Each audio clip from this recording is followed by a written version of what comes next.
வணக்கம். உங்களுக்கான மற்றுமொரு ஆழமான தேடலுக்கு உங்களை வரவேற்கிறேன்.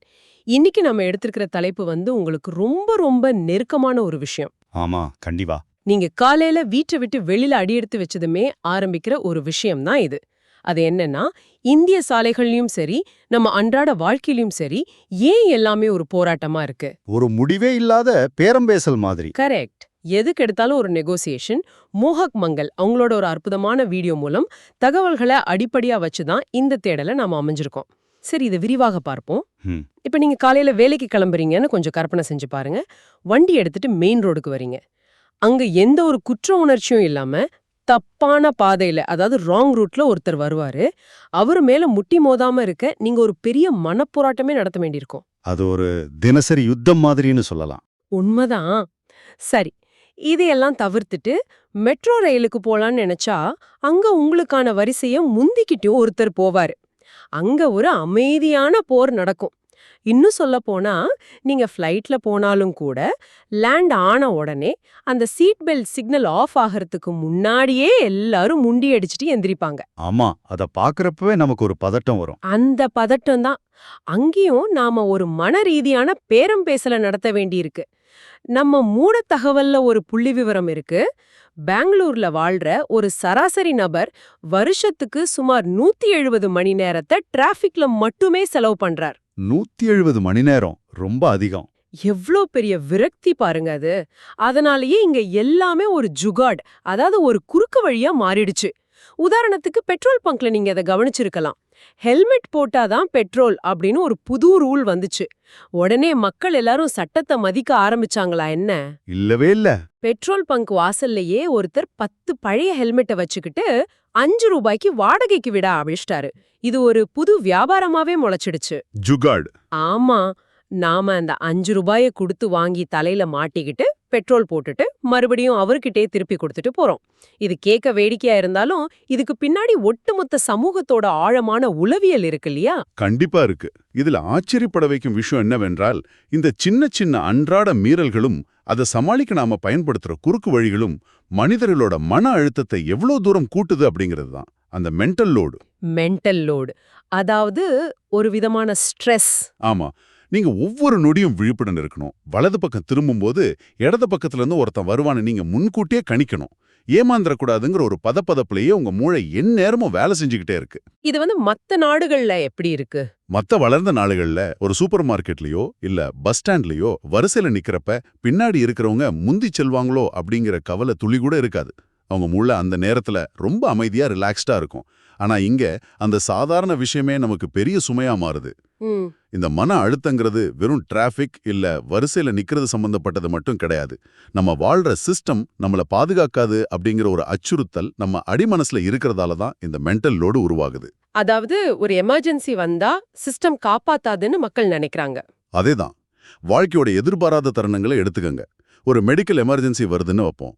இந்த சிஸ்டம் சரியான நேரத்துல இலவசமாவோ இல்ல மலிவாவோ சிகிச்சை கொடுத்து நம்மளை காப்பாத்தும் அப்படிங்கிற நம்பிக்கை மக்களுக்கு கொஞ்சம் கூட இல்ல. நம்ம சேமிப்பு முழுசும் காலி ஆயிடுமோங்கிற பயம்தான் முன்னாடி நிக்கும். உருவாக்கிக்கணும். மூல தகவல்கள்ல டிட்டோ, அதாவது DIDTO, அந்த காப்பீட்டு ஆலோசனை நிறுவனங்களை பத்தி குறிப்பிட்டிருக்கிறதும் இந்த மன அழுத்தத்தை குறைக்கும் ஒரு கருவியாதான். இந்த இன்சூரன்ஸ் விஷயத்திலயும் மக்களுக்கு நிறைய குழப்பம் இருக்குல்ல. நிறையவே இருக்கு. அரசாங்கம் இப்ப டேர்ம் மற்றும் மருத்துவ காப்பீடுகள் மேல இருந்த GST வரியை நீக்கியிருக்காங்க. இதனால பாலிசி எடுக்கிறவங்களுக்கு சுமார் 18% வரை நேரடி பலன் கிடைக்குது. மாசத்துக்கு வெறும் 700 900 ரூபாய் கட்டினா 10 20 லட்சத்துக்கான கவரேஜ் கிடைக்குது.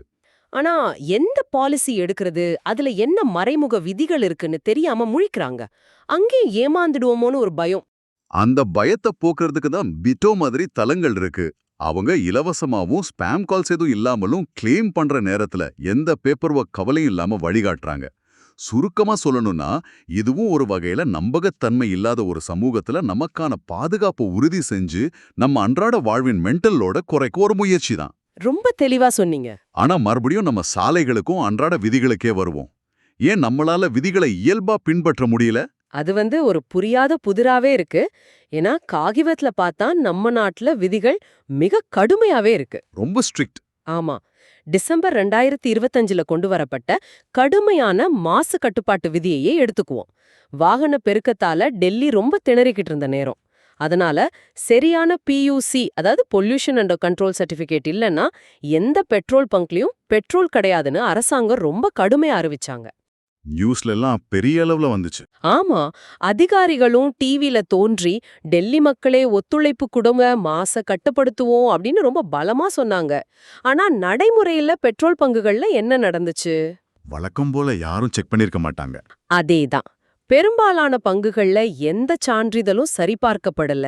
யாராவது கேட்டா இது இந்தியாயா, இங்க யாரும் அதையெல்லாம் செக் பண்ண மாட்டாங்க, அப்படியே செக் பண்ணாலும் ஒரு 50 ரூபாய கொடுத்தா விட்டுருவாங்க அப்படின்னு சொல்லிட்டு எந்த சர்டிபிகேட்டும் இல்லாத வண்டிகள் எல்லாம் வழக்கம் போல பெட்ரோல் போட்டுக்கிட்டு போச்சு. ஒரு பக்கம் விதிகள் ரொம்ப சத்தமா அறிவிக்கப்படுது, மறுபக்கம் அது சர்வசாதாரணமா காற்றில் பறக்க விடப்படுது. இந்த முரண்பாட்டை நம்ம எப்படி புரிஞ்சுக்கிறது? இதை புரிஞ்சுக்க பொருளாதார நிபுணர் டக்ளஸ் நார்த் அவங்களோட ரூல்ஸ் ஆஃப் தி கேம் அப்படிங்கிற ஒரு கோட்பாடை ரொம்ப தெளிவா விளக்குது.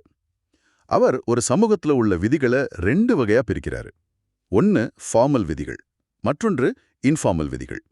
ஒரு நிமிஷம், இந்த ஃபார்மல் அப்புறம் இன்ஃபார்மல் விதிகளுக்கு இடையிலான வித்தியாசத்தை கொஞ்சம் எளிமையா விளக்க முடியுமா? அது எப்படி நம்ம அன்றாட வாழ்க்கையோட தொடர்புடையது? நிச்சயமா. ஃபார்மல் விதிகள் அப்படிங்கிறது காகிதத்துல எழுதப்பட்ட சட்டங்கள். அதாவது அரசாங்கம் உருவாக்குற மோட்டார் வாகன சட்டம், மாநகராட்சி விதிகள், இதெல்லாமே. சிக்னல்ல சிவப்பு விளக்கு எரிஞ்சா நிக்கணும் அப்படிங்கிறது ஒரு ஃபார்மல் விதி. அப்ப இன்ஃபார்மல் விதிங்கிறது? இன்ஃபார்மல் விதிகள் அப்படிங்கிறது மக்களோட நடைமுறை பழக்கவழக்கங்கள், சமூகத்தோட எழுதப்படாத எதிர்பார்ப்புகள். சிக்னல்ல சிவப்பு விளக்கு எரிஞ்சாலும் ரோட்ல யாரும் இல்லன்னா வண்டியை எடுத்துட்டு போலாம் அப்படிங்கிறது இன்ஃபார்மல் விதி. ஆமா, யாரும் இல்லையே எதுக்கு நிக்கணும்னு போயிடுவாங்க. இந்தியாவுல இந்த 2 விதிகளுக்கும் இடையிலான இடைவெளி அப்படிங்கிறது மிக மிக அதிகம். இதுவே டென்மார்க், பின்லாந்து, நார்வே மாதிரி நார்டிக் நாடுகளை எடுத்துக்கிட்டா அங்க ஒரு சட்டம் இயற்றப்பட்டா அது உடனடியா நடைமுறைக்கு வந்துடும். எழுதப்பட்ட சட்டமும் மக்களோட பழக்கமும் ஒன்னாவே இருக்கும். கரெக்ட். ஏன்னா அங்குள்ள காவல்துறையும் நீதிமன்றங்களும் அரசு இயந்திரமும் நடுநிலையோடு செயல்படும் அப்படிங்கிற நம்பிக்கை மக்களுக்கு இருக்கு. ஆனா இந்தியாவுல ஒரு சட்டம் வந்தா அதை எப்படி பின்பற்றுவது அப்படின்னு மக்கள் யோசிக்கிறது இல்ல. மாறாக எந்த அமைச்சருக்கு ஃபோன் பண்ணா இதுல இருந்து தப்பிக்கலாம், அப்படி இல்லைன்னா யாருக்கு எவ்வளோ லஞ்சம் கொடுத்தா காரியம் நடக்கும்னு தான் மக்கள் மூலம் முதல்ல சிந்திக்குது. ஆமா, அரசியல் அறிஞர் பிரான்சிஸ் ஃபுக்குயாமா தனது ஆய்வுகள்ல நம்பிக்கையற்ற சமூகம், அதாவது லோ ட்ரஸ்ட் சொசைட்டி அப்படின்னு ஒரு பதத்தை பயன்படுத்துறார். இந்தியா அப்படிப்பட்ட ஒரு சமூகமா தான் செயல்படுது. அதாவது மக்கள் தங்களோட பக்கத்து வீட்டுக்காரங்களை நம்புறதில்லன்னு அர்த்தமா, இல்ல ஒட்டுமொத்த அமைப்பின் மீதே நம்பிக்கை இல்லைன்னு சொல்றீங்களா? அமைப்பின் மீது நம்பிக்கை இல்ல அப்படிங்கிறது தான் இதோட உண்மையான அர்த்தம். காவல்துறை, நீதித்துறை, அரசாங்க அலுவலகங்கள் நம்மளை காப்பாத்தாது அல்லது நமக்கு நியாயம் வழங்காது அப்படிங்கிற ஆழமான அவநம்பிக்கை மக்கள்கிட்ட வேரூன்றிடுச்சு. தங்களுக்கு இருக்கிற தனிப்பட்ட செல்வாக்கு, அந்த கனெக்ஷன்ஸ் மட்டும்தான் நம்மள காப்பாத்துன்னு நம்புறாங்க. ஆமா, இங்கதான் விஷயம் மிகவும் சுவாரஸ்யமாகிறது. மக்கள் ஏன் அந்த அமைப்பின் மீது நம்பிக்கை இழக்கிறாங்க அப்படிங்கிறதுக்கு மூல தகவல்ல ஒரு நேரடி உதாரணம் இருக்கு. அத பார்த்தா மக்களோட மனநிலைய நாம ரொம்ப எளிதா புரிஞ்சுக்க முடியும். பிப்ரவரி 2026ல கொல்கத்தா மாநகராட்சியில நடந்த ஒரு பெரிய ஊழல் வெளிச்சத்துக்கு வந்துச்சு. அந்த பர்த் சர்டிபிகேட் இஷ்யூ. ஒரு மனிதன் பிறக்கிறதும் இறக்கிறதும் இயற்கை. அதுக்கான பிறப்பு அல்லது இறப்புச் சான்றிதழ அரசாங்கத்துக்கிட்ட இருந்து வாங்குறது ஒரு குடிமகனோட அடிப்படை உரிமை. ஆனா ஒரு சாதாரண நபர் அந்த சர்டிபிகேட்டை முறைப்படி வாங்க போனா சுமார் 3 to 4 வாரங்கள் அலைக்கழிக்கப்படுறார். இந்த டேபிளுக்கு போங்க, அந்த அதிகாரியை பாருங்கன்னு இழுத்தடிப்பாங்க. ஒரு குடும்ப உறுப்பினர் இறந்த சோகத்துல இருக்கிற ஒருத்தரால இப்படி அலைய முடியுமா?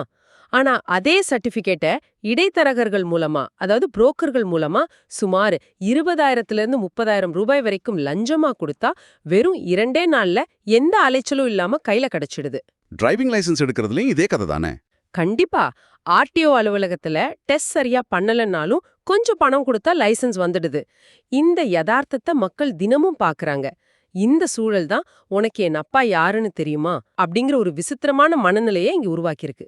தப்பு செஞ்சுட்டு மாட்டிக்கிற நபரு பயப்படுறதுக்கு பதிலா அதிகாரம் பண்றார். இத அப்படியே நம்ம அரசியலோட இணைச்சு பாருங்க.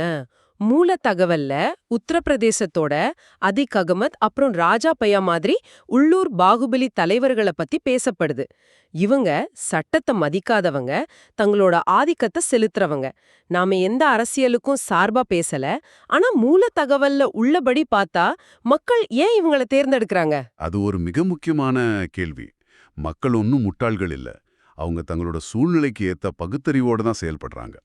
ஒரு சாதாரண விவசாயிக்கு நிலப்பிரச்சனை அப்படின்னா அவர் நீதிமன்றத்துக்கு போனா தீர்ப்பு வர 20 வருஷம் ஆகலாம். அது வரைக்கும் அவருக்கு நியாயம் கிடைக்காது. ஆனால் அந்த ஊரோட பாகுபலி தலைவர்கிட்ட போனா அடுத்த நாளே பஞ்சாயத்து செஞ்சு நிலம் மீட்கப்பட்டு கொடுக்கப்படுது. சட்டம் தங்களுக்கு எந்த உதவியும் செய்யாது, அரசாங்க அலுவலகங்களுக்கு போனா வேலை நடக்காது அப்படின்னு உறுதியா நம்புற மக்கள் தங்களுக்கு ஒரு காரியம் ஆகணும்னா அதை செஞ்சு முடிக்கக்கூடிய ஒரு உள்ளூர் அதிகார மையமாவது தங்களுக்கு தேவைன்னு நினைக்கிறாங்க. இது ஒட்டுமொத்த சட்ட அமைப்பின் மேலான மக்களோட நம்பிக்கையின்மையின் உச்சக்கட்ட வெளிப்பாடு. கரெக்ட்.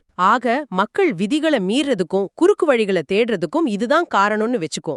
ஆனா இதை தடுக்க வேண்டிய அரசாங்கமும் அதிகாரிகளும் இருக்காங்களே, அவங்க ஏன் கை கட்டி வேடிக்கை பாக்குறாங்க?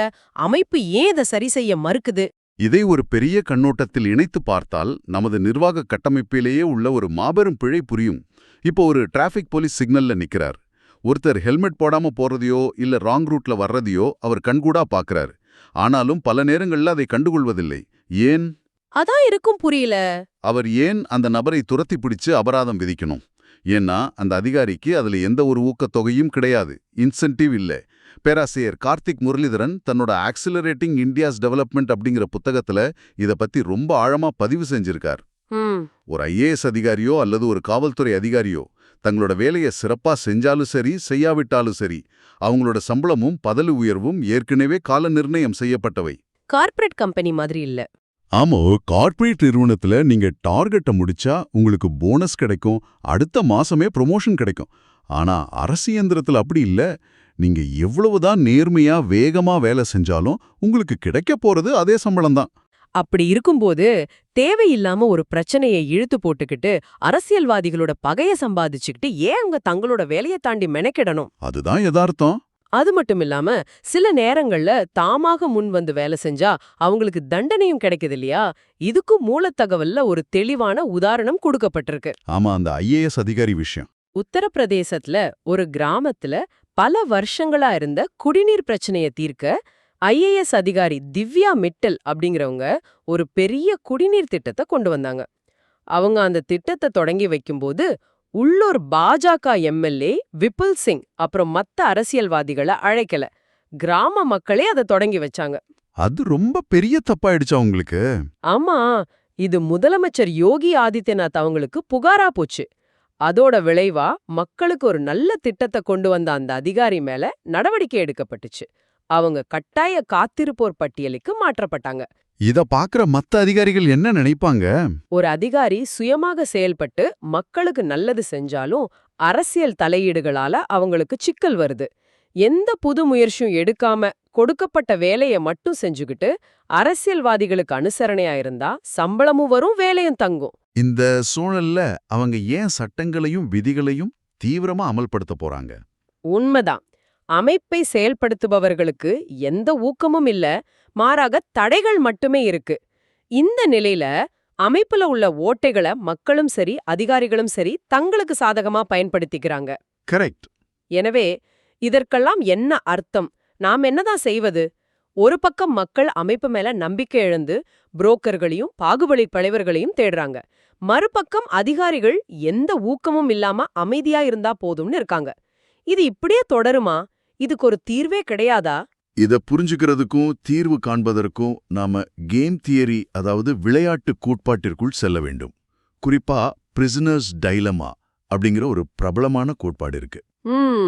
இதை கேட்பவர்களுக்கு எளிமையா சொல்றேன்.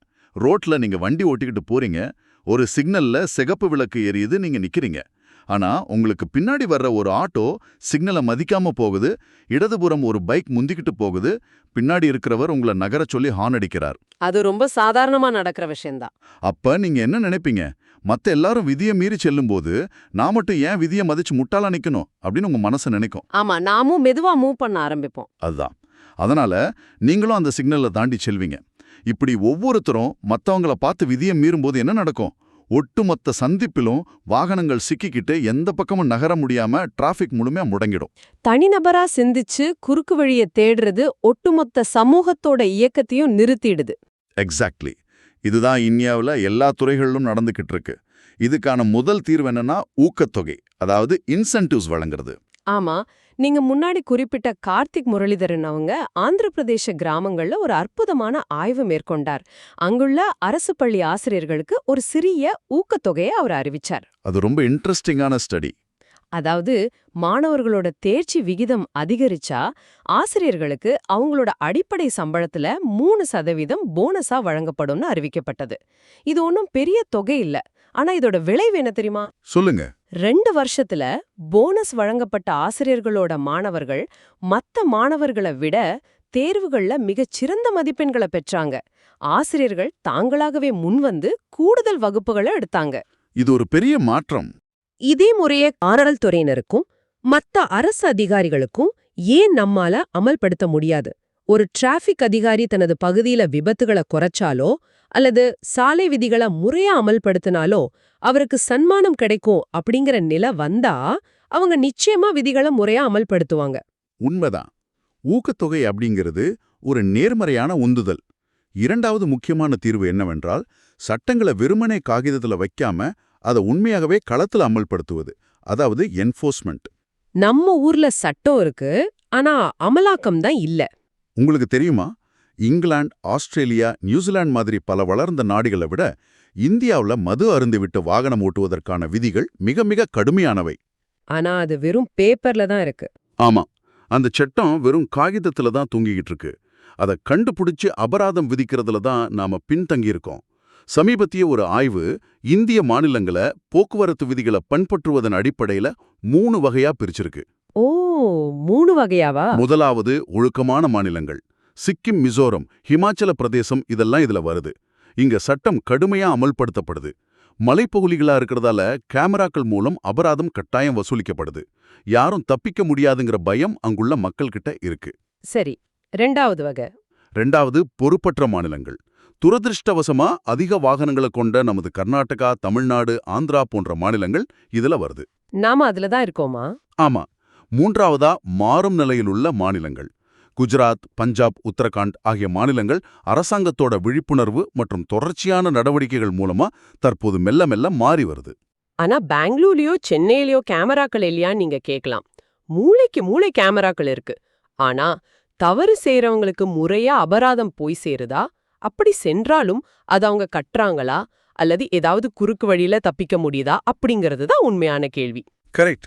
அபராதம் அப்படிங்கறத தவிர்க்க முடியாத ஒண்ணா மாத்தும்போது மக்களோட நடத்தையில மிகப்பெரிய மாற்றம் வரும். இதுக்கு மூல தகவல்ல கூறப்பட்டுள்ள மிகச்சிறந்த உதாரணம் மத்திய பிரதேசத்துல உள்ள இந்தூர் மாடல். ஆமா, அது ரொம்ப ஃபேமஸான மாடல். வீட்ல குப்பைகளை பிரித்து கொடுக்காதவங்களுக்கு அங்க அபராதம் விதிச்சாங்க. ஆரம்பத்துல சுமார் 80% பேர் குப்பைகளை பிரிக்காம அப்படியே மொத்தமாக கொட்டிக்கிட்டு இருந்தாங்க. ஆனா அபராதம் அப்படிங்கிற ஒண்ணு பாரபட்சம் இல்லாம கடுமையா அமல்படுத்தப்பட்ட உடனே அந்த நகரத்தோட மக்களே மாறி போனாங்க. அந்த மனமாற்றம் எப்படி நிகழ்ந்தது? நாம மட்டும் ஏன் அபராதம் கட்டணும், விதிய மதிச்சிடுவோம் அப்படிங்கிற எண்ணம் எல்லாருக்கும் வந்துச்சு. இன்னைக்கு இந்தியாவோட மிக தூய்மையான நகரமா இந்தூர் தொடர்ந்து முதலிடத்துல இருக்கு. மிக அருமையான உதாரணம். சட்டங்களை அமல்படுத்துவது ஒருபுறம் இருந்தாலும் அமைப்பு மீதான நம்பிக்கையை முழுமையாக கட்டமைக்க 3வது மற்றும் மிக முக்கியமான ஒரு தீர்வு தேவை. மேலிருந்து சட்டத்தை போடுவதை விட கீழிருந்து மாற்றம் வரணும். அதாவது மக்கள் கிட்ட இருந்து. ஆமா, அதுதான் மக்களின் பங்கேற்பு, சிவிக் பார்ட்டிசிபேஷன். மக்கள் தாங்களாகவே முன்வந்து தங்களோட பொறுப்பை உணரும்போதுதான் இந்த லோ ட்ரஸ்ட் சமூகம் ஒரு ஹை ட்ரஸ்ட் சமூகமா மாறும். இதுக்கு மிகச்சிறந்த சான்று நமது அண்டை மாநிலமான கேரளா. அங்க ரொம்ப சுத்தமா இருக்குன்னு கேள்விப்பட்டிருக்கேன். கேரளாவோட கிராமப்புற சாலைகள் கூட எவ்வளோ சுத்தமா இருக்குன்னு நீங்க எப்போதாவது அங்க சென்றிருந்தா கவனிச்சிருப்பீங்க. சமீபத்துல மஹிந்திரா நிறுவனத்தோட தலைவர் ஆனந்த் மஹிந்திரா கூட கேரள கிராமங்களோட சுத்தத்தை பார்த்து ஆச்சரியப்பட்டு பாராட்டினாரு. அதுக்கு என்ன காரணம்னு நினைக்கிறீங்க?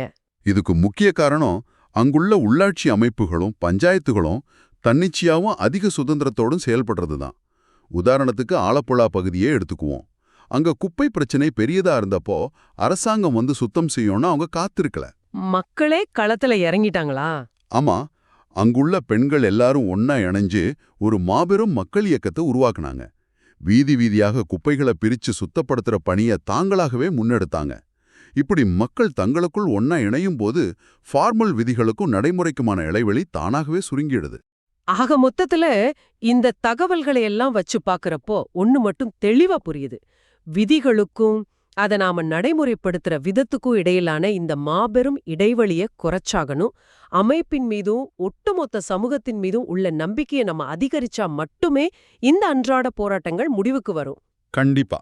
இல்லன்னா ஒரு ஆம்புலன்ஸ்க்கு அவசரமா வழி விடுறத விட அந்த ஆம்புலன்ஸ்க்கு பின்னாடி தங்களோட பயணத்தை முந்திக்கொள்ள 7 கார்கள் முண்டி அடிச்சுக்கிட்டு போற அந்த அவல நிலை மாறவே மாறாது. இது ஒரு வகையான சமூக வியாதியாவே தொடர்ந்து நம்மள அரிச்சுக்கிட்டே இருக்கும். இந்த உரையாடலை கேட்டுக்கிட்டு இருக்கிற உங்களுக்கு இவை அனைத்தும் ஏன் இவ்வளவு முக்கியம் அப்படிங்கறத இப்ப முழுமையா புரிஞ்சுக்க முடியும். தினமும் சாலையில, அலுவலகத்துல, பொது இடங்கள்ல நீங்க சந்திக்கிற எரிச்சல்களும் கோபங்களும் வெறுமனே உங்களை சுற்றியுள்ள கெட்ட மனிதர்களால மட்டுமே வர்றதில்ல. அது ஒரு சிஸ்டத்தோட பிரச்சனை. ஆமா, அது பல தசாப்தங்களா கட்டமைக்கப்பட்ட ஒரு தவறான சிஸ்டத்தோட பக்க விளைவு. அந்த சிஸ்டம் அனைவரையுமே அப்படி சுயநலமா சிந்திக்க வைக்குது அப்படிங்கறத புரிஞ்சுக்கிறது உங்களை சுற்றியுள்ள உலகத்தை அதிக மன அழுத்தம் இல்லாம சற்று நிதானமா எதிர்கொள்ள உங்களுக்கு நிச்சயமா உதவும். ரொம்ப சரியான ஒரு பார்வை. இறுதியாக இது ஒரு முக்கியமான கேள்வி எழுப்புகிறது.